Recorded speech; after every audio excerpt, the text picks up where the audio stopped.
Defence exports जो है India की, वो कहा जा रहा है कि जी बढ़ गई है और 2022 में 2023 में जो है काफी ज्यादा हुई है। इतना बड़ा एक्सपोर्ट करना ये आपस में कीर्तिमान है, this is a record, right? आप देखिए GDP to export ratio, it's a record. अगर भी पाकिस्तान को नुकसान पड़े कोई बात नहीं, हमें अपने दुश्मन को पावर में नहीं देख सकते। इंडिया के 22-23 के जो एक्सपोर्ट्स हैं वो 15,900 करोड़ रुपए, ह्यूज अमाउंट है। It is huge growth from last year. और डीआरडीओ की तरफ से एक बहुत इंटरेस्टिंग खबर सामने आई है और इसरो ने ट्वीट भी किया है और उसके अंदर ये लिखा हुआ है, वी अचीव्ड इट, इंडिया ने पैसे चाइना से लिए, पहले चाइना से डेट क्लियर कराइए।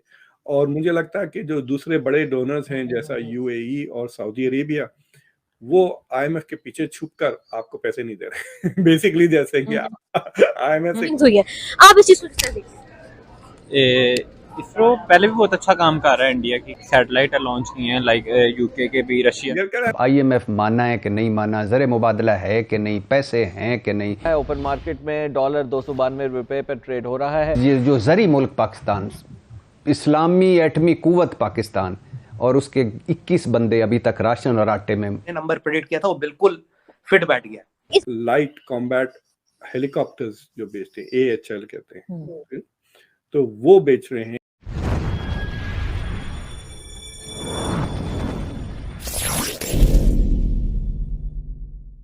और डीआरडीओ की तरफ से एक बहुत इंटरेस्टिंग खबर सामने आई है और इसरो ने ट्वीट भी किया है और उसके अंदर ये लिखा हुआ है, we achieved it, India achieved it. मतलब ये कि वाकई में उन्होंने बहुत एक अच्छी अचीवमेंट सामने लेकर आए हैं और वो ये है कि उन्होंने रीयूजेबल सैटेलाइट लॉन्चर जो है वो बनाने में कामयाबी हासिल कर ली है। इसका मतलब ये है कि अब वो लोग एक रीयूजेबल सैटेलाइट लॉन्चर बनाने में कामयाब हो चुके हैं और सैटेलाइट को लॉन्च किया जाएगा और दोबारा से सैटेलाइट लॉन्चर वापस लैंड करेगा और फिर नए सैटेलाइट को लॉन्च करने के लिए भी इस्तेमाल किया जाएगा।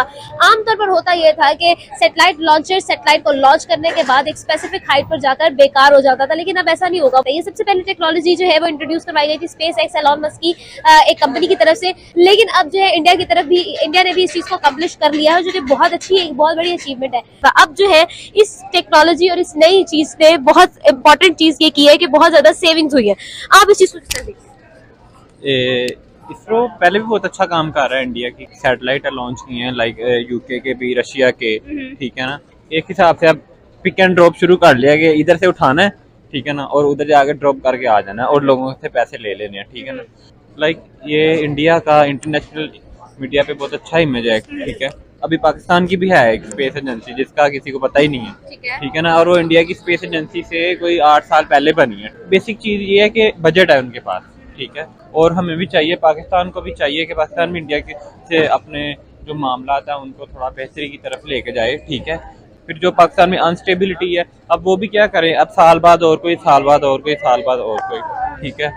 और इंडिया में है जो सबसे जो उनका मेन पॉइंट है ना, वो यही है कि जो पीएम मोदी है ना, ठीक है, वो बिल्कुल स्टेबल। क्या कहा जा रहा है कि यानी बल्कि डिफेंस एक्सपोर्ट्स जो है इंडिया की, वो कहा जा रहा है कि जी बढ़ गई है और 2022 में 2023 में जो है काफी ज्यादा हुई है। आपको क्या लग रहा है कि किस तरह से ये आगे बढ़े हैं और बढ़े भी हैं, या सर बस हमें बताने के लिए बताया जा रहा है कि ऐसा हुआ है पाकिस्तान को? देखिए 2023 के जो फिगर्स आ रहे हैं, I don't know what to say. अभी तो क्वार्टर ही हुआ है, right?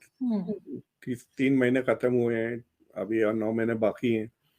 So this are projections. लेकिन 2022 के जो फिगर्स हैं वो तो सामने आ गए हैं।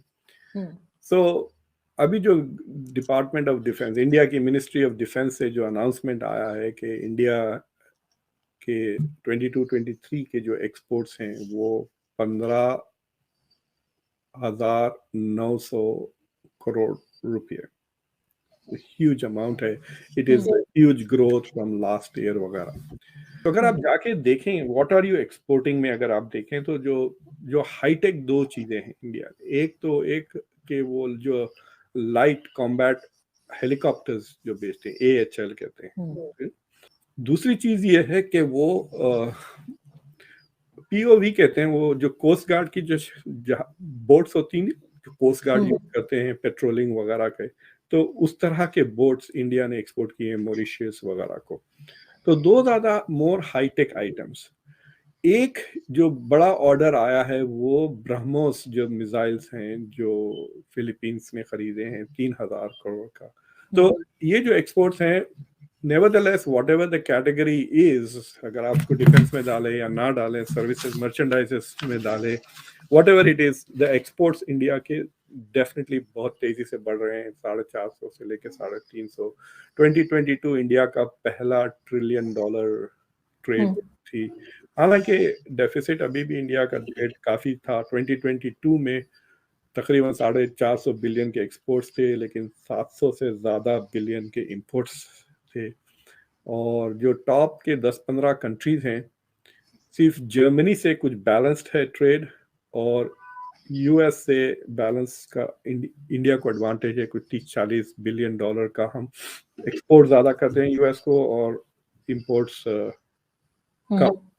लेकिन बाकी दूसरे मुल्कों से India has a negative trade balance, यानी ट्रेड तो बढ़ रहा है। सो वील हैव टू सी इस साल में क्या होता है। 2023 में अगर $750 बिलियन के एक्सपोर्ट्स होते हैं तो इंपोर्ट्स कितने होते हैं।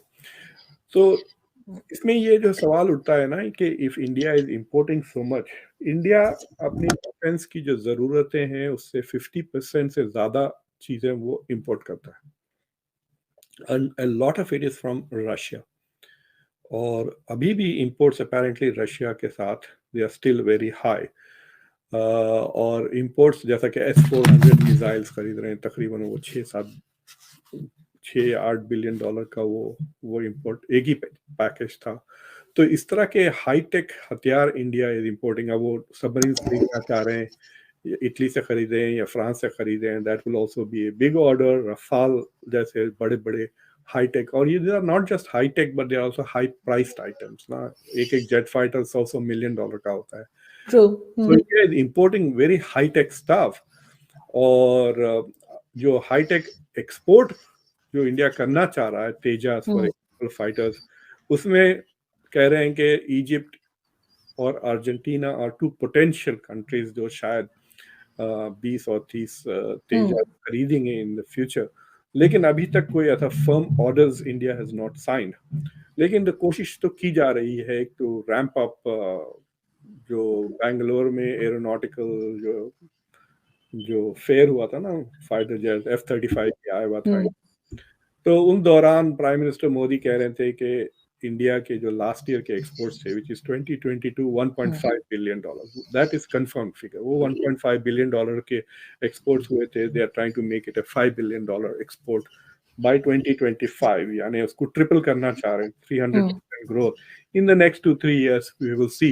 उनके डिफेंस के अंडर में आप बहुत चीजें भी भेज सकते हैं, यूनिफॉर्म्स भेज सकते हैं, उनकी टोपियां भेजें, उनके बेल्ट्स बना के भेजें, जूते भेजें, high-tech stuff, right? You can export this things and they can be defence.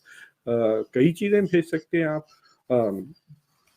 मैं बेल्जियम में काफी दिन गुजारा था डूइंग सम वर्क, तो मैं देख रहा था कि बेल्जियम के एक्सपोर्ट पर कैपिटा एक्सपोर्ट बहुत हाई है, because one of their industries is diamonds ना। अब तो इंडिया इज नंबर 1, लेकिन फॉर अ लॉन्ग टाइम वो डायमंड पॉलिश करते थे। तो मैं उनसे पूछ रहा था कि भाई इतना ज्यादा एक्सपोर्ट्स क्या करते हैं? वो तो शिपिंग इंडस्ट्री, शिपिंग। तो फाइनली मैं गया उनके क्या करते क्या है पता है, जो जहाज बन जाते हैं फिर इनके पास आते हैं, तो वो उसको पेंट वेंट करके अंदर की चीजें वगैरह फेंक देते हैं। सही, बिल्कुल। उसमें क्या होता है, हाई इंपोर्ट्स हो जाते हैं ना। इकोनॉमी साइज में इतना बड़ा एक्सपोर्ट करना, ये आपस में कीर्तिमान है। This is a record, right? आप देखिए GDP to export ratio, it's a record. 566 billion से हम आ गए 750-870 बिलियन पे, ये बहुत बड़ा कीर्तिमान है। और 1 ट्रिलियन तो हम 2 से 3 साल में अचीव कर लेंगे। 2 साल, हद से हद 3 साल। अब आप देखिए, ये आपकी नॉर्मल ट्रेजेक्ट्री है, जो पीयूष गोयल साहब ने बोला, इट्स अ नॉर्मल ट्रेजेक्ट्री। हम 2030 तक 1.5 ट्रिलियन, और मेरे को बड़ी खुशी होती है कि जो मैंने नंबर प्रेडिक्ट किया था वो बिल्कुल